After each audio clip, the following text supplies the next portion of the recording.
I'm Sean Goldhawk. I'm the Communications Manager at Yamaha. We're here at the 2012 WR450F launch at Coffs Harbour. The development goal of the WR450F this year has been twofold. The first is to make it the best racer, and the second is to make it the most versatile bike out there. The key features of the new model are the new YZ250F style aluminium bilateral beam frame. Now, this frame has been developed in conjunction with the YZ250F and is specially developed for enduro use. Inside that we fitted a fuel injected 5-valve 4-stroke 450cc engine.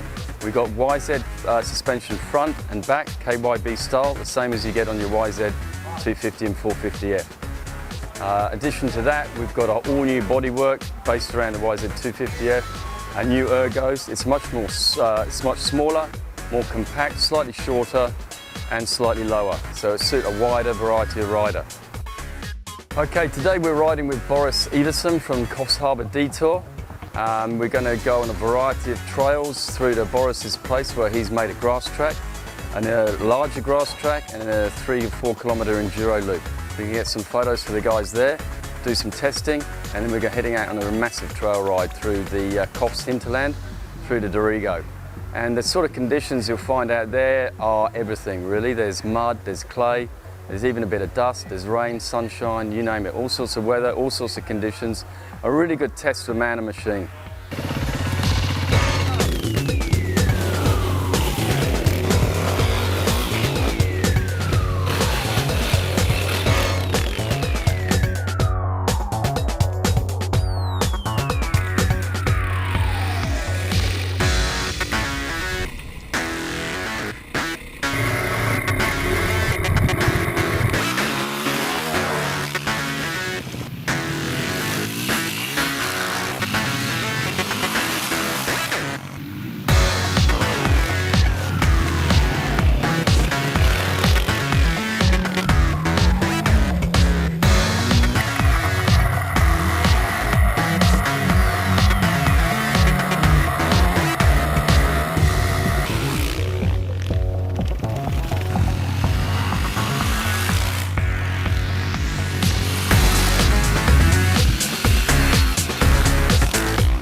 Awesome bike this year, with the fork and the frame and the back shock, the way it's all set up.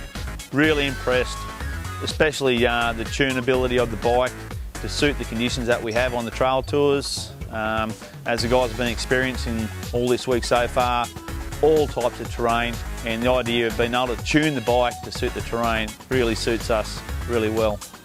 Well, the 2012 WR450 was quite an exciting bike to ride. I've been very lucky to have many of the other models over the years, right back from the first WR. So the enjoyment factor was certainly there because they've improved a lot of areas that I wanted some improvement in. One of the big areas was the smoothness of the bike. They've changed the crank balance factor, the remapping of the engine, other little niceties that they've done within the motor has made it much smoother, and it doesn't chug quite as much down low as it used to in the past. So I was very, very happy with the smoothness and the tractability of the motor, particularly with the ease of changing the mapping of the motor, where you can plug in, change that mapping. It's very, very easy just to change whatever you need to get the characteristics that you want. And that might be your personal characteristics from a riding point of view, or it might be from the surface that you're on, whether it's a grass track motocross, whether it's a slippery hill climb, whether it's a motocross grass special test, whether it's just simply a trail ride that's muddy and slippery and clay and leaf mulch that you need nice traction.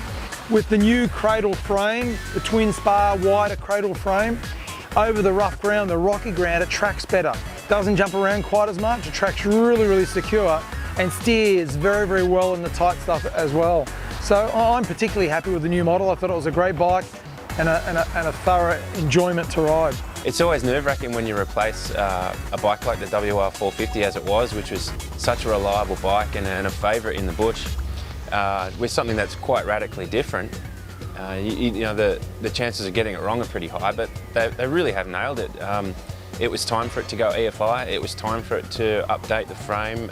Certainly needed new fork, and that's certainly what they've delivered. Fuel injection is probably one of the things that really makes a big difference. Obviously a lot more throttle response, and the new mapping. It's a whole new ball game when we're all comparing mappings and we're changing mappings and ignition timings, that type of stuff. I think they've finally given the Australian market the WR they've always wanted.